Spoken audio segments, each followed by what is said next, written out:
All right, my friends, this is Steve with Macro and Cheese. Today's guest is Thomas Fazi. And, one of the things that I've been trying to do is pull together an understanding of class and MMT and the geopolitical angles. I've been extremely put off by a embrace of neoliberals and elites, people like Joe Biden and the establishment of the European Union and the elites, at the G7 and so forth. I've been particularly dismayed by watching the normalization of genocide and the normalization of war and Cold War and ramping up attacks against Russia using NATO and attacks against China across the board. I've spoken about Biden and his State of the Union address, where he came out and basically said, hey, we're going to create a jobs program, and it's all going to be about ramping up the military industrial complex to combat China. And as they say the quiet part out loud, I keep looking for people that are not hiding from these truths that I can talk to. Because MMT without the values, the lens without the values, is just navel gazing. We have real situations going on in the world that I feel Thomas Fazi has really taken some tough stands on that not everybody is going to agree with, and some stances that take a little bit of effort, especially as you consider what has happened to the working class. Thomas Fazi is a journalist, a writer, a socialist who spends most of his time in Rome, co-director of Standing Army in 2010, an award-winning feature-length documentary on U.S. military bases featuring Gore Vidal and the still-alive Noam Chomsky. The author of Battle for Europe, How the Elite Hijacked the Continent and How We Can Take It Back.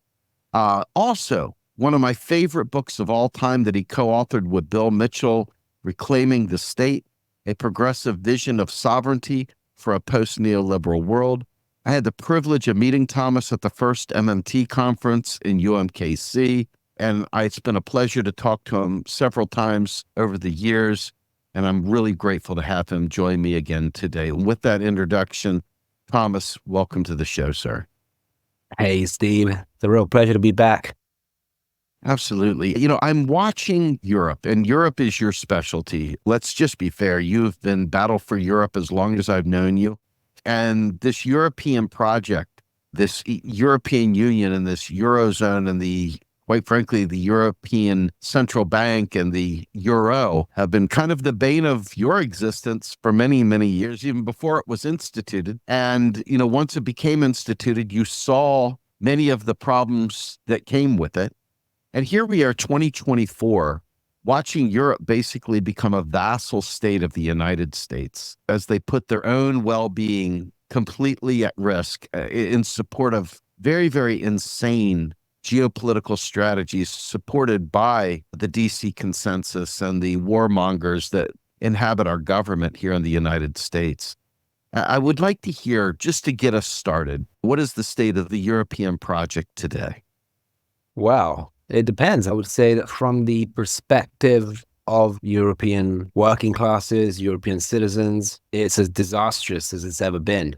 All the problems relating to the EU and especially to the Euro that we've been discussing, criticizing for years, i.e. the globalist, oligarchic, hyper-capitalist nature of the European Union, the incredibly nefarious role it has played in eroding democracy and populist sovereignty in Europe, in transferring sovereignty away from the people, away from national democracies to these unelected, unaccountable institutions. The way the European Union over the years has actively suppressed democracy throughout Europe, has forced the imposition of a hyper-neoliberal, anti-social, anti-working class, anti-labor, social and economic model on the European Union that still exists. And, all those problems are still there in many ways. We see those same dynamics play out. Today, I'm sure listeners will know that we've just had elections. In European elections, a kind of faux election to a large degree, to the extent that the EU is not a democracy. And so elections play a fairly marginal role in determining the outcome of policy, because you only get to vote for the European Parliament, which has very limited powers. The actual power is in the hands of the European Commission, the European Central Bank, and other institutions which are not democratically elected. But nonetheless, of course, those elections have had a political fallout, especially at the domestic level, especially in France. Listeners will probably know that right after the results came in showing that Marine Le Pen's quote-unquote far-right party got virtually double the votes of Macron's party, Macron being the current president of France, Macron immediately called snap legislative parliamentary elections. And what we saw right after that was a script that, as an Italian, I've seen play out over and over again throughout the years. And that is one where as soon as a, again, quote unquote, populist or quote unquote, anti-establishment government comes into power or has a good chance of coming to power, as Le Pen does now, given what the polls are telling us and given what the recent results of the European Parliament have told us, then the kind of democracy-proofing mechanisms of the European Union and of the euro kick into action. And so what usually happens in these cases, what you see is markets selling off the bonds of the country in question, supposedly because they're spooked by, the new government in power or the government that has a good chance of coming to power. And this is usually framed in the mainstream media as a natural reaction of markets to quote unquote irresponsible people coming into government or risking to come into government. But in fact, this is a very simplistic narrative because as MMT teaches us, it's the central bank that ultimately controls the interest rates on the government bonds. And this is the same for a country that issues debt in its own currency. But of course, the same goes for Euro countries, even though they don't issue the debt. It's this supranational institution, i.e. the European Central Bank, that issues the debt. But still, the European Central Bank has the power to control interest rates. Then, of course, to bring down the spread, one of these notions that regularly pops up in European politics, and that the spread is the differential between the interest rates paid by X country and German interest rates, which are usually the lowest interest rates in the Eurozone. So whenever the spread between German interest rates and another country's interest rates start to widen, that's seen as a sign of the fact that X country is, quote unquote, spooking markets. But in fact, markets can only spook governments and countries and can only financially put pressure on countries so long as the central bank allows markets to do it. And so to the extent that what we're seeing in France today is, the spread between French and German bonds widening, countless articles about how markets are spooked by the prospect of a Le Pen government, how markets are selling off French bonds. And what everyone admits is that this can only happen because the European Central Bank is allowing this to happen, because it has every interest in using financial markets to discipline governments, to make sure governments don't stray off the neoliberal path that they're expected to stay on. And the same thing is happening now. So we're seeing that same logic applied now to put pressure on French voters. Macron and his guys, are telling the French, this is what happens if you vote for Le Pen. We're going to have a financial crisis. We're going to have a fiscal crisis. And of course, we're seeing the same narrative now being peddled by the Eurocrats themselves. But what we're witnessing, in fact, is the European Central Bank refusing to do what it should do, i.e. keep interest rates low, guarantee financial stability, especially in view of an election. It's doing the opposite. It's actively engineering a financial crisis, a fiscal crisis, in order to put pressure on voters. And if, God forbid, Le Pen should get into government, in order to put pressure on the next government. And this is something that we've seen over and over again. In Italy, it's often been used in Italy as a way to put pressure on governments. And that this reminds us of what Wynne Godley, the great late British economist, said back in 92 when Britain was considering whether to join the euro or not. And he said that would be a very bad idea, because if a country gives up its monetary sovereignty, it becomes effectively a colony of whoever issues the currency, in this case, the European Union and the European Central Bank. And so this, I think, really drives home what the euro system is. It's a system that is fundamentally aimed at subverting democracy and essentially nullifying whatever result comes out of the ballot box. Because ultimately, It's this European Union that controls all the economic levers.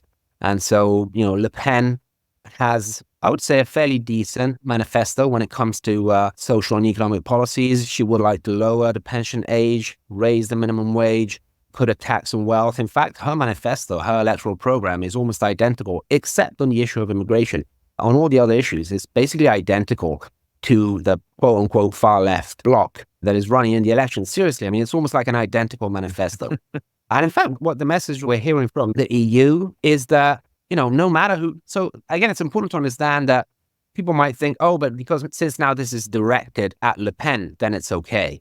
But if a real left coalition were to get into government with that same program, it would get the same treatment. This is not about left or right. This is about ensuring that countries stick to the neoliberal playbook. They cannot stray from that path.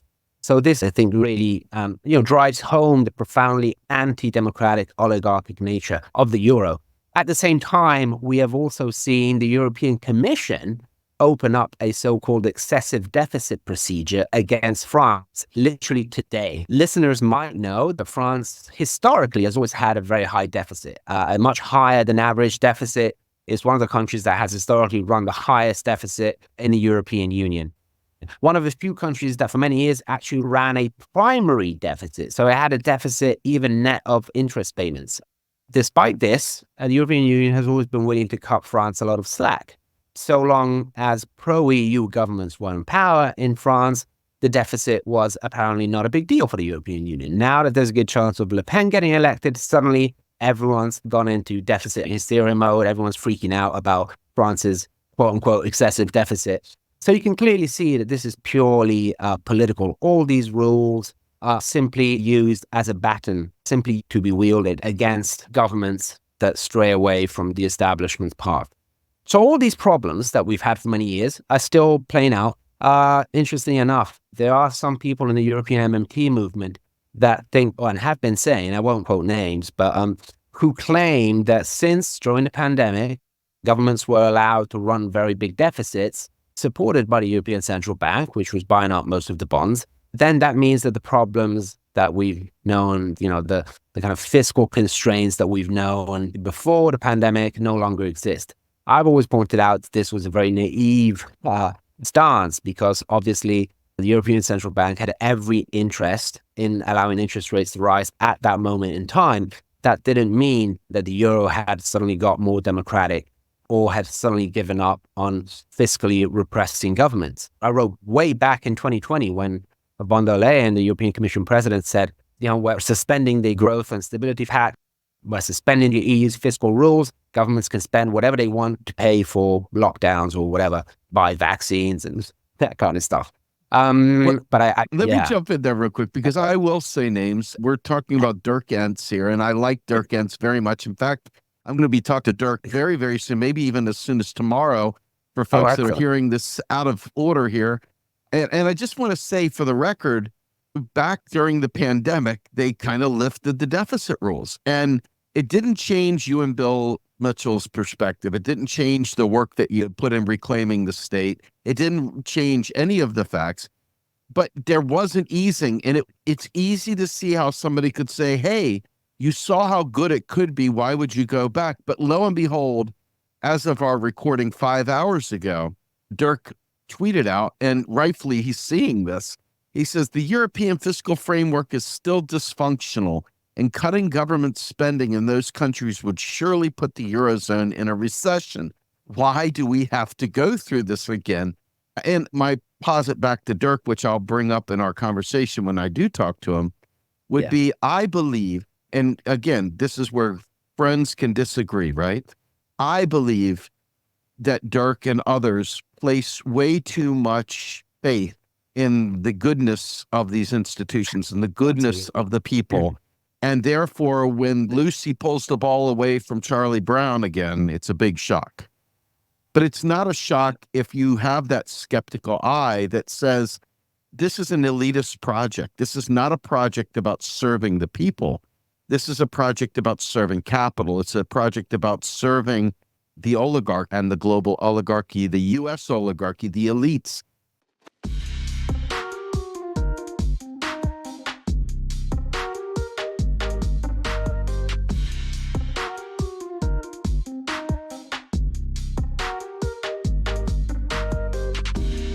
And we're experiencing this through the G7. We're experiencing this through, Joe Biden is doing the exact same things. We got a couple of people to see that during this, during the pandemic recovery, that Biden deficit spent. Somebody's right back to celebrating $2 trillion in deficit reduction. He's back to calling people illegals for votes. He's back to literally funding a genocide. This is, let me just drop this. To me, the most obscurely weird, I can't put my finger on why. If there's ever been an MMT story to blow the lid off, to make people say, oh my God, I get MMT, why are they not focusing on Joe Biden's full-throated, open wallet funding of genocide in Gaza? Why are they not preaching it from the hilltops? And it confuses me as to what their ends and their means are by staying silent largely on Biden's genocidal tendencies. The fact that so much of the world is literally standing by, at least in terms of the vassal states that are tied to the U.S., are staying idly by as Israel literally tries to erase the Palestinians. But they're not just doing it there, are they? They're trying to do it through Ukraine and Russia. Yeah. And they're trying to do it with Taiwan and China. And really, we just saw that the U.S. military even tried to run a psyop in the Philippines to make them have a lack of faith in Chinese pharmaceuticals and could have killed millions of people.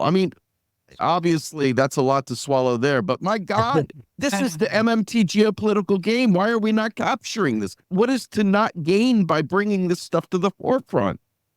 Well, first of all, let me say, obviously, I completely agree on your reading of what is happening in Gaza. Maybe we'll get into it in greater detail.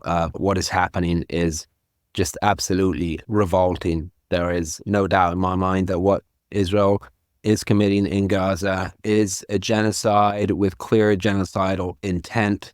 And there's at the very least a clear attempt to ethnically cleanse Gaza and the Palestinians more in general. There really aren't words for what is happening from my perspective. And how much more proof do people need to realize that what is happening in Gaza is not a normal war. It's not a normal war between two armies, as you might frame what is happening in Ukraine, a conventional war between two more or less equivalent armies. This is one of the most powerful armies in the world, just recklessly assaulting and wiping out civilians, decimating children, decimating women. Let me just quote from what the UN Human Rights Council just put out today. They've done a lengthy study on the conflict, and they've concluded that the Israeli authorities are responsible for war crimes, for crimes against humanity, including extermination, intentionally attacking civilians, using starvation as a method of war, sexual and gender-based violence. Things that, supposedly people in the progressive MMT community should care about. And this comes after the International Court of Justice has said that what Israel is committing and has committed over the past, 8 months, is plausibly a genocide, meaning that based on the evidence they have, there's very good reason to believe that Israel is committing genocide. The International Criminal Court is seeking arrest warrants for Netanyahu for war crimes. The UN has added Israel to its blacklist of countries that commit abuses against children in armed conflict, and no wonder, considering that more than 13,000 children have been killed so far in this war, many of them not less than a year of age. And let me just say, on the issue of genocide, there's a lot of controversy. Is it a genocide? Is it not a genocide? Well, these are legal terms. So, this is used to frame things in moral terms, of course, but they're first and foremost legal terms. Genocide is a legal concept that was formalized after the Holocaust. One may have an opinion, but ultimately, when we're talking of legal issues, it's up to courts. It's up to the official authorities to establish whether what is happening is a crime and whether that crime is genocide. And we have all the foremost international authorities that are qualified with establishing whether what is happening in Gaza is a genocide or not, that have come out and said either yes, it is a genocide, or yes, there's a very plausible chance of it being a genocide. So there's really no doubt in my mind. But then again, even if we forget the legal terms, I don't see how anyone that has witnessed the just 8 months long brutal assault on Gaza, the bombing of schools, the bombing of hospitals, the bombing of refugee camps, how anyone can support this is really almost beyond my comprehension. That said, I've been a very big critic of the mainstream neoliberal left. And I'm happy to see that at least on this issue, most of the left has taken the right stance. But you mentioned the MMT community specifically, and they've been slightly less sanguine about coming out and criticizing, especially I'm talking about representatives of the American MMT community have been quite coy about coming out and criticizing the Biden administration. Crazy geopolitical posture at the global level, which isn't just Gaza, but Gaza is, of course, what many are focusing on for obvious reasons. And I think that has to do with a number of reasons. The MMT community in general, in terms of geopolitical analysis, they've always been quite poor, in my opinion. In general, I think there's always been an underappreciation of the power relations between countries. And so in general, we were talking about this right before we started recording. The widespread notion in the MMT community that imports are always a benefit. Well, this isn't necessarily always the case, especially if you're a nation that's developing, that's trying to build its economic sovereignty. In that case, clearly, depending on imports, especially for basic food stuff, the stuff that's necessary for your basic survival, is not a good thing at all.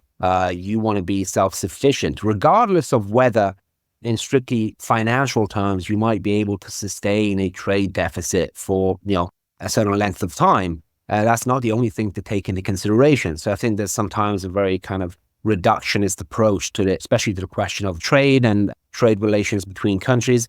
And, probably has to do with this underappreciation of the importance of being self-sufficient in real terms. I think probably has to do with the fact that a lot of the most prominent representatives of MMT come from the United States, a country that has had the benefit as a global hegemon to run a very large trade deficit for a very long time. And it has been able to rely on imports, and that has been true. It hasn't caused any real financial issues. And so I think they've taken that template and applied it to the entire world.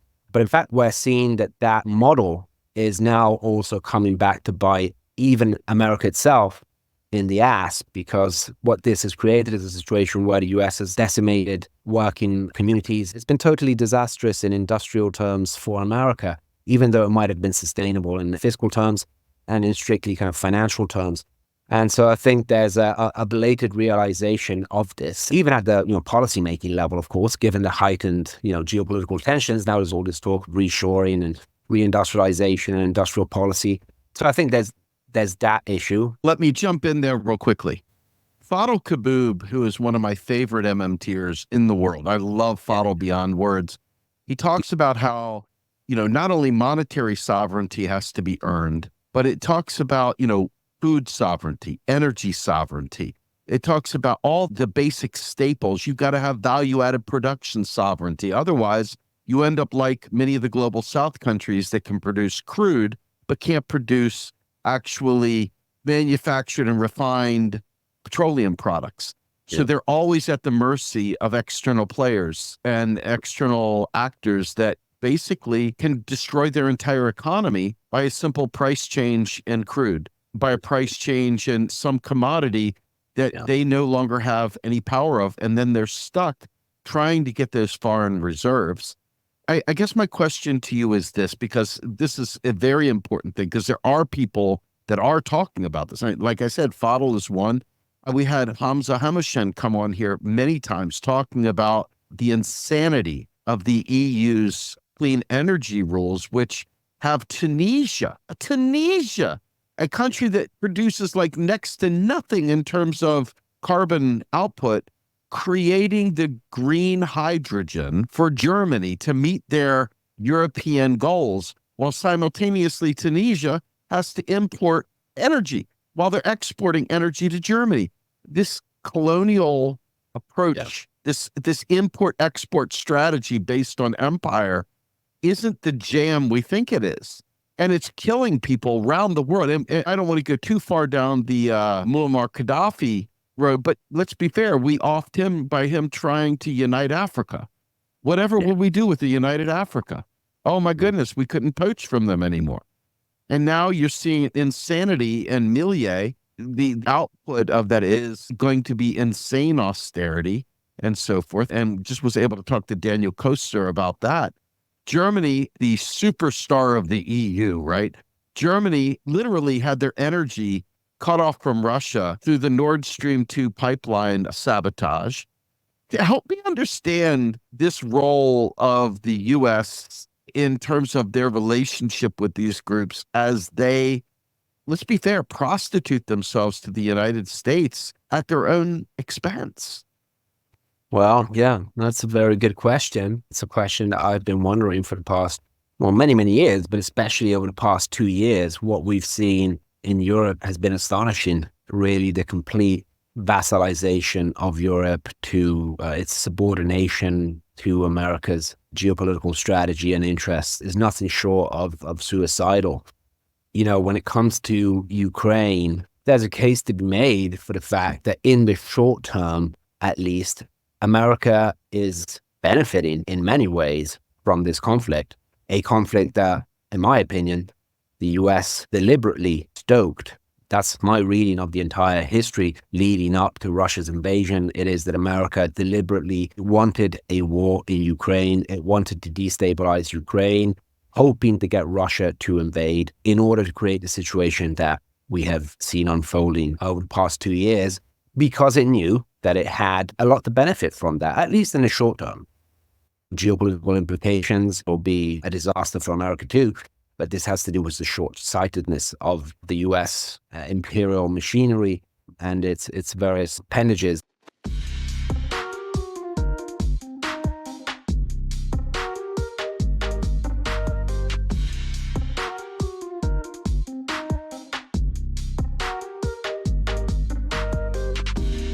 In the short term, there's no doubt that America has benefited from this conflict in economic terms by selling its own liquefied natural gas to Europe in place of Russian gas at much higher prices than what Europe was paying Russian gas. It's benefited in military terms in the sense of boosting its own military industrial complex, you know, one of the main aims of any war fought by America. But it's also succeeded in essentially revamping NATO. People were starting to question reasons for its existence. It revived NATO up from the ashes, allowing the US to reestablish this kind of military hegemony over Europe to the extent that NATO is not an alliance among equals. It's a tool that the US has always used to control Europe. And of course, this has geopolitical ramifications, and that is that America, thanks to this conflict, has unquestionably reasserted its dominance over Europe. I think this was at the cost of weakening Europe economically, politically, geopolitically. This was an explicit aim of this war, in my opinion. It's been mission accomplished in that respect. It's been an incredibly successful plan in that respect. And I think this has to do with the fact that US geostrategists and military planners, they understand that America's hegemony is weakening at the global level. This is why they're stoking all these conflicts, pretty much, every continent on the planet. It's a way of slowing down this geopolitical transition that they understand is inevitable to some extent. They're trying to slow it down. They may hope of stopping it, but they realize that it's happening. And in this context, reestablishing your control over the vassals is absolutely fundamental. America's control over much of the world, it's not just soft power, but even its hard economic, financial, and military ability to impose its will on most of humanity, which has been the case throughout most of the post-war era, is a thing of the past. America essentially exerts that kind of hard influence only over its client states. So essentially Europe, the European Union more specifically, and a few countries in Asia, New Zealand, Australia, South Korea, Japan. That's pretty much it. This is what the American empire has reduced to. And in this context, reestablishing your outmost control and dominance over the subordinate states is absolutely fundamental, and that has been achieved when it comes to Europe. So a success for America. Why did European countries go along with a plan that clearly goes against Europe's interest in every respect? Again, it's been disastrous in strictly economic terms, decoupling Europe from Russian gas to some extent, not entirely, because we can't afford to do that. So that's one of the paradoxes of this war. while we're essentially pushing toward or inching towards nuclear war with Russia, we're continuing to buy gas from Russia because we know that we can't entirely decouple from Russian gas for now.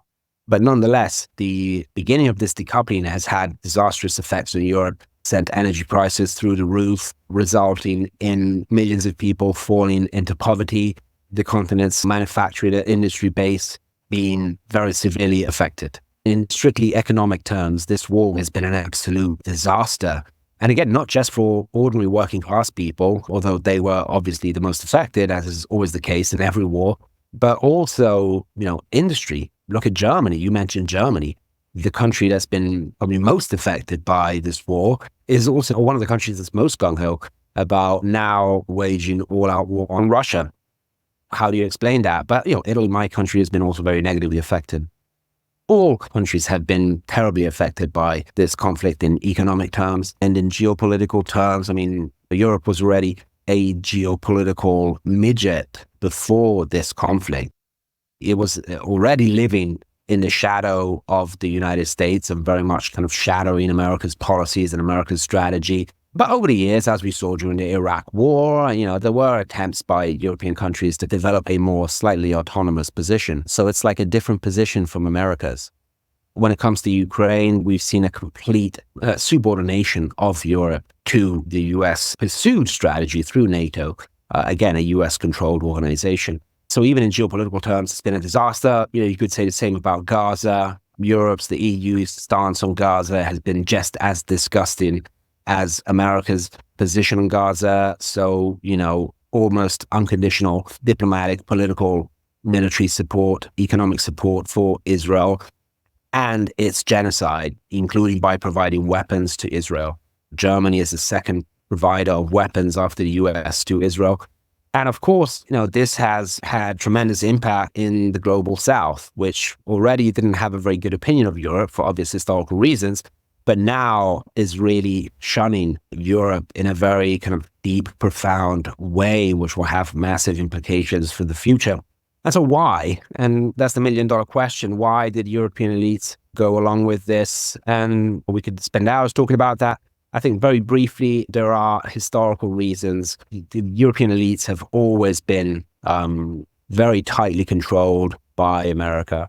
America has been very effective at building its cultural, its economic, its political influence over Europe since the post-war period, including through outright military control. Let's not forget, again, we speak of America as an ally, but America is also a country that's been occupying a number of countries in Europe since the Second World War, primarily Germany and Italy, the losers of that war, which right after the war signed secret bilateral agreements with America, which is still classified to this day, but we can imagine what's written in there. So this has never been a relation between equals. And so America has been very good at creating a European elite that automatically thinks in transatlantic terms. And so you've got soft power, the way that America influences Europe through its English language media, which most people, especially in Brussels, rely on, rather than on their national media, rather than on French, German, or Dutch media, or whatever, through, very influential, very well-endowed transatlantic think tanks that have a very big influence on European policymakers. They've developed, of course, very, very deep ties with the kind of European deep states through building linkages between the American kind of national security establishment and the various European national security and intelligence establishments. American business, of course, is very, very powerful in Europe. We completely depend on big tech. So there are a number of reasons why the European elites have developed this kind of vassalized mindset over the years. Of course, over the past 2 years, we've seen that on steroids. Partly that has to do with, I think, a very clear message that the US sent to its quote-unquote allies at the start of the war with the bombing of the Nord Stream gas pipeline. It's a very important pipeline that Germany spent years developing, bringing gas from Russia to Germany.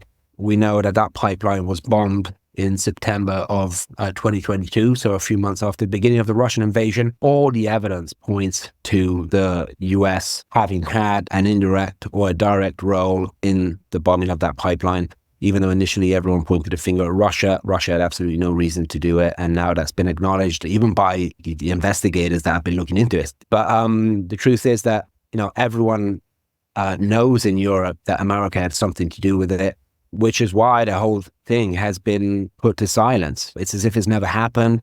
There's been a conspiracy of silence in the media. The rule is you don't talk about Nord Stream. The official investigations, there were three of them, a Swedish, a Danish, and a German investigation. But the Swedish and Danish investigation have already been wound up without them revealing anything about what they found. So again, you wonder why, you wonder what they found during this investigation. So I think it's quite clear that the US played a role in this. And I think that was a message to its European allies. Look, we're not fucking around anymore. We're not messing around anymore.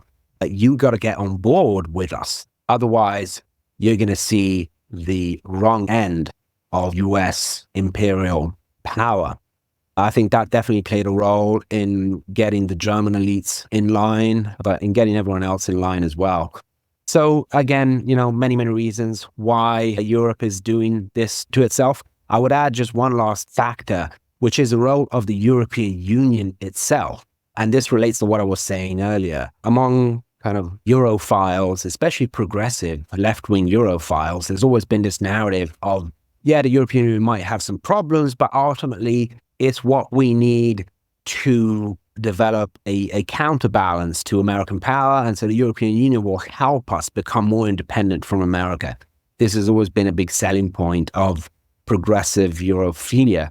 But in fact, it was always an illusion. There's a reason that the US actively supported the creation of these supranational structures, because it knew that it had an interest in creating a kind of central quote-unquote government, because of course we know the European Union is not an actual state, but let's say creating a quote-unquote unaccountable to the people government at the European level, but accountable to the masters in Washington. And I think this has been particularly apparent over the past 5 years during the presidency of von der Leyen, who's been dubbed the European American president because of the extent to which she has gone to bring Europe in line with whatever happens to be America's geopolitical strategy, in Ukraine, vis-a-vis China, now on Gaza. And so what we see is that the European Union has played a pivotal role in aligning Europe. So far from being this institution that was going to give us independence from America, it's been, in fact, used as a way to keep Europe subordinated to America's overarching strategy. And relating to what I was saying earlier, I was mentioning the way in which the EU supranational structures have always used their power to impose a certain economic agenda on countries. What we're seeing now, because of this essentially blending between the EU and NATO, what we're witnessing is effectively the NATOization of the European Union. What we have is a situation that's even more dangerous, because it's one where now the European Union can use its tools of financial monetary blackmail, not just to keep government in line when it comes to economic policy, but also to keep them in line when it comes to foreign policy. We've seen this. Again, I mentioned France earlier. One of the things that the Euro elites don't like about Le Pen isn't just because she's, quote unquote, far right, is because she has a much more cautious approach to the Ukraine issue. So we can imagine that if she were ever to get into power, they would use those tools of financial and monetary blackmail, not just to keep her in line when it comes to economic policy, but also to keep her in line when it comes to Ukraine. Either you keep supporting the NATO strategy in Ukraine, or you are going to pay the consequences. And of course, they did the same with the Giorgia Meloni's government in Italy. This supposedly far-right fascist that was going to plunge Italy back into a fascist dystopia. In fact, what we've seen is Meloni essentially aligning herself on all the major economic and foreign policy issues with the EU and NATO. And that's because the European Union holds her by her hair, put it that way. And so we're seeing the European Union evolving into an even more dangerous and frightening organization than it used to, because now it can use those tools to essentially ensure that governments peddle America's crazy geopolitical strategy, not just in Ukraine, but elsewhere as well. So let's take a look. Let's pivot slightly here back to U.S. hegemony through the petrodollar. And obviously, this is everybody that doesn't follow MMT and everybody that doesn't really pay attention to the way that a currency issuing nation operates. They believe suddenly, somehow or another, that this will represent the collapse of the U.S. economy, that it will be no more that the petrodollar is all that keeps the US dollar operational. And quite frankly, Japan doesn't have a petrodollar. Australia doesn't have a petrodollar. The UK doesn't have a petrodollar. And they all operate in the way that they operate. The petrodollar is a numeraire, but it does give privilege. It does extend empire out by folks having to get a hold of US dollar assets to make payments and so forth. So this is a privileged position for sure, but it is oftentimes to the left and others' chagrin. It rarely ever transpires that these horrible boogeymen happen to the US. I think there's a lot of hope in the BRICS, and I see the BRICS as a great alternative, allowing other countries a way of slipping away from the SWIFT system to allow them more autonomy and freedom. But I do believe the demise was greatly exaggerated, even though it certainly changes the geopolitical framework. There are still 900 military bases around the world. There's still incredible power, not necessarily for the good. I mean, the idea of the shining light on the hill needs to be disposed of quickly. I know that there was a bunch of jumping around. Oh, the end of the petrodollar, they didn't renew the blah, blah, blah. And people were running around like they had just won the Super Bowl or, World Cup. This is just bad economic takes from well-meaning people, perhaps. What are your thoughts on the petrodollar, where we stand today? Yeah, so I had to play the role of the party pooper a couple of days ago, essentially debunking this story. So the story that was going around on social media was that Saudi Arabia had refused to extend this petrodollar agreement that was effectively, wasn't, whether it was a formal agreement or not, there clearly was some kind of agreement that was reached in 1974 between America and Saudi Arabia. But the story that was going around was that this was a formal agreement with a 50-year-old duration, and that once that agreement expired on June 9th, Saudi Arabia refused to extend the agreement. And that is simply not true. There's no evidence that this agreement ever had a 50-year duration. And neither is any evidence that the Saudi Arabia has refused to extend this agreement that didn't expire in the first place, probably because it wasn't an actual formal kind of contract. It was likely more of an informal agreement where essentially Saudi Arabia accepted to price its oil in dollars and then recycled the dollars that it received for its oil sales, i.e. the petrodollars, into the US in the form of purchases of US deposits and especially US treasuries. And the US in exchange would provide military support for Saudi Arabia.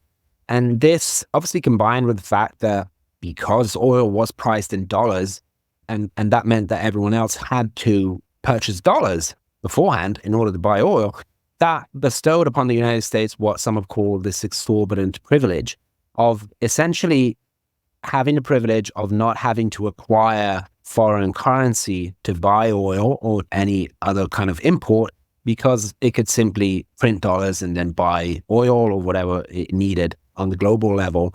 And importantly, this is something that technically any country that issues its currency can do. But of course, if you do that in the long run, there is, of course, a risk of your currency depreciate as you're constantly creating new money and running these extended deficits. What this system allowed the US to do was to avoid seeing its currency depreciate precisely because the global demand for dollars, which effectively became the world's reserve currency, kept the currency's value up. So this is kind of the petrodollar story in a nutshell.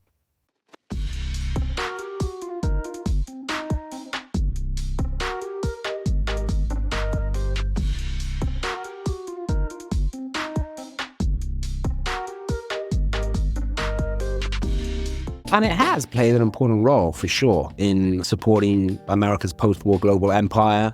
And even, I would say, in supporting this regime of perpetual war. We know that the US war machine requires ridiculous quantities of energy, ridiculous quantities of oil, especially. The US Army alone consumes more oil than many countries around the world. And so for the US being able to help itself to oil, essentially for free, quote unquote, was a huge benefit.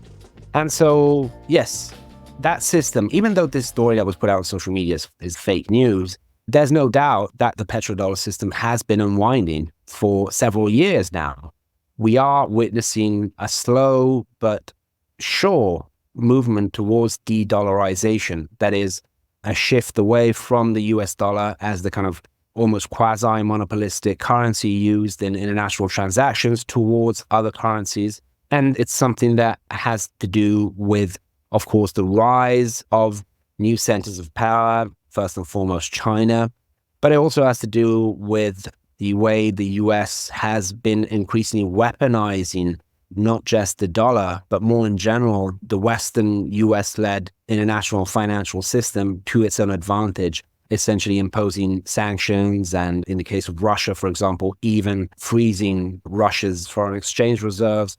So what we're witnessing is this weaponization of the financial system by the US and the West more in general. And this, of course, is giving a strong incentive to other countries to move towards greater currencies because they realize that now it's happened to Russia, it happened to other countries in the past, and it could happen to them one day. And of course, the countries that are considered America's enemies are the ones that are most interested in creating an alternative system. But any country could end up in the crosshairs of America simply because they don't have to be outright enemies of the US. They simply have to be countries that happen to be pursuing policies that are not in the contingent interest of the US at any point in time. The US, especially now, won't think twice about slapping sanctions and weaponizing the financial system against those countries.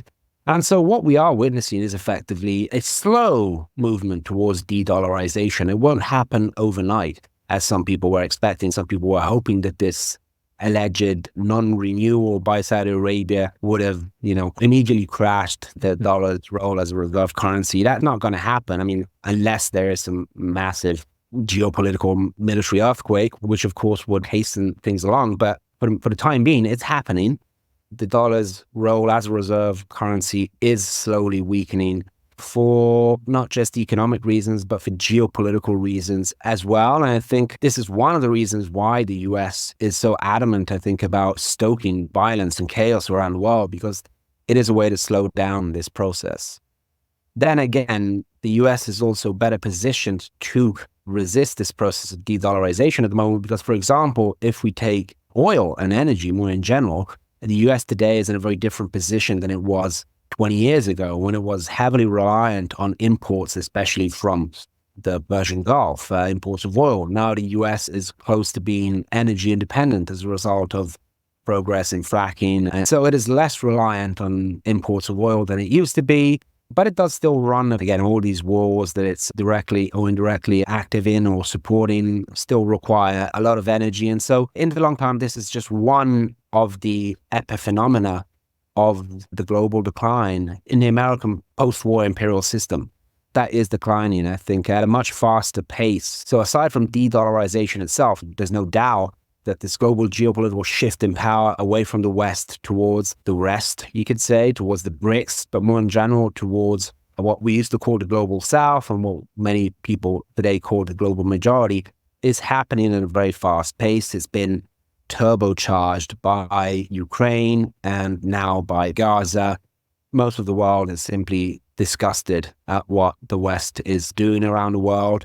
And so they've realized that the current institutions, not just the financial institutions, but more in general, the international governance system from the UN down is probably non-reformable because of the extent of Western control over these institutions, which the West, happened to create.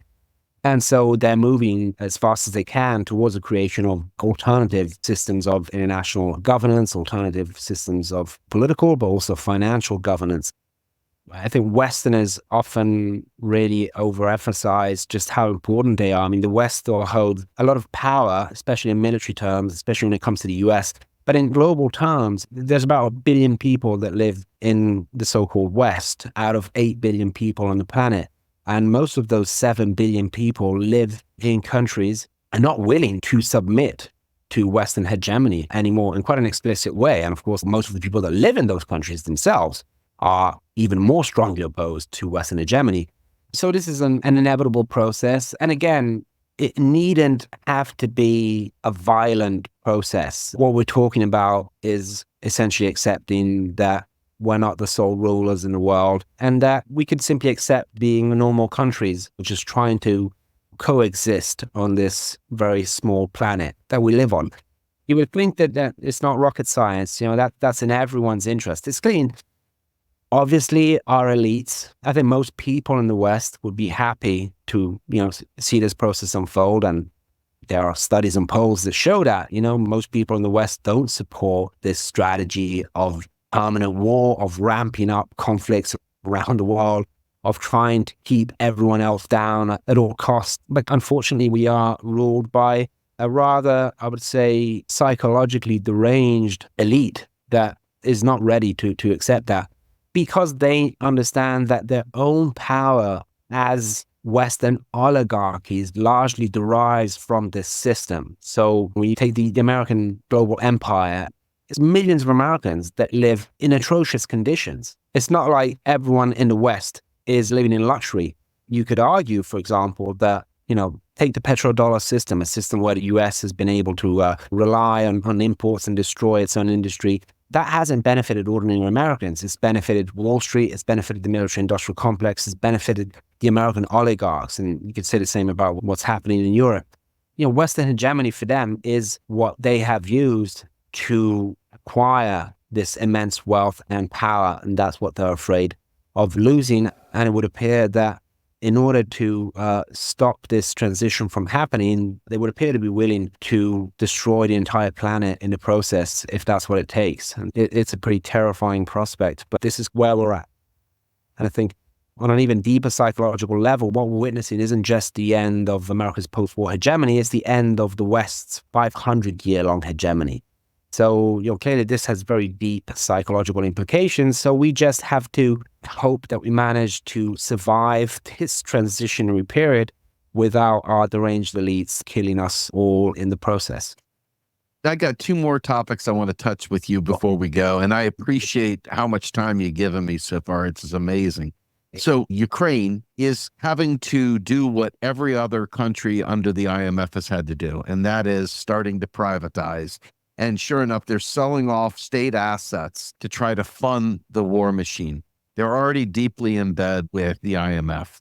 Just quickly, your thoughts on the destruction of Ukraine in pursuit of U.S. interests. Yeah, it's really quite baffling for me to see the extent to which Ukrainians themselves, Western Ukrainians, seem to struggle to understand the fact that the West is not Ukraine's friend. I mean, to me, that is very clear. Ukraine as a kind of quote-unquote neutral state in between the West and the East could have thrived. And the West has really gone out of its way to just tip that balance by essentially forcing Ukraine to choose between the West and Russia, even going as far as provoking, or I would say masterminding, a coup in 2014. That is what kicked off the civil war and is ultimately what led to Russia's 2022 invasion. It has clearly used Ukraine for the pursuit of its own geopolitical, geostrategic, and economic interests, going as far as even trying to prevent a peace deal between Russia and Ukraine being signed just weeks into the war. And so it seems to have no qualms whatsoever about really seeing Ukraine being destroyed, seeing hundreds of thousands, likely, of Ukrainians already killed in this war. It seems to want this war to go on for as long as it can, because, as I said, at least from America's standpoint, it's in their interest to do so.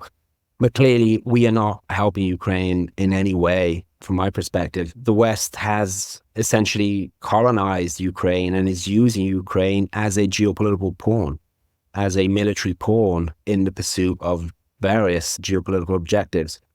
And that even goes as far as essentially taking over the Ukrainian economy, which is an economy that has a lot of potential. Ukraine is one of the world's agricultural powers. It's one of the greatest producers of grain. It's got huge tracts of agricultural land which have massive value. A lot of this land is slowly being bought up by the usual suspects when it comes to the big players in the Western financial industry, BlackRock, Vanguard, and so on. They've had conferences essentially dividing post-war Ukraine among themselves and Ukraine's economy apart among themselves. And now they are also accelerating this process by essentially forcing Ukraine to sell off much of its assets, which Western financial interests can now scoop up at fire sale prices. Some of the prices that these assets, we're talking about, land, we're talking about real estate, we're talking about industry. Some of the prices that these assets are being sold off for are just ridiculous. I mean, you can imagine how underpriced these assets are given the complete uncertainty that surrounds the future of Ukraine. I mean, they're having to sell something that could be destroyed the next day. So these assets are being sold off at ridiculous prices, all to the benefit of the Western financial oligarchy, which will end up essentially controlling all of Ukraine's economy, even if this war ends tomorrow. So what we've witnessed is essentially, yes, the Western colonization of Western Ukraine, essentially economic colonization of Western Ukraine. I think it's utterly tragic. And that pretty much sums it up. I think that this latest wave of privatization is just another step in that direction. You've been wonderful, man. First of all, I enjoy your Substack very much. I enjoy your writings in Unheard. Tell folks where they can find more of your work. Yeah, they can follow me on Substack at thomasfazi.com. And I'm a regular contributor to Unheard and to the American magazine Compact. So yeah, but if you follow my Substack, you'll be up to date on the stuff I write all over the place. So yeah, just sign up. Very good. All right, folks. Listen, thank you so much, Thomas, for joining me today. This is a tough one, folks. I mean, whenever you are taking on some of your heroes' positions and maybe taking a different position, it takes some courage. So I just want to applaud Thomas and, quite frankly, just want to say, hey, it's okay to question, and it's important to question because things are happening in front of us that aren't just about ledgers. There's geopolitical things that are going on that impact your daily life. So from myself and my guest, Thomas Fazi, for the podcast Macro and Cheese, we are out of here.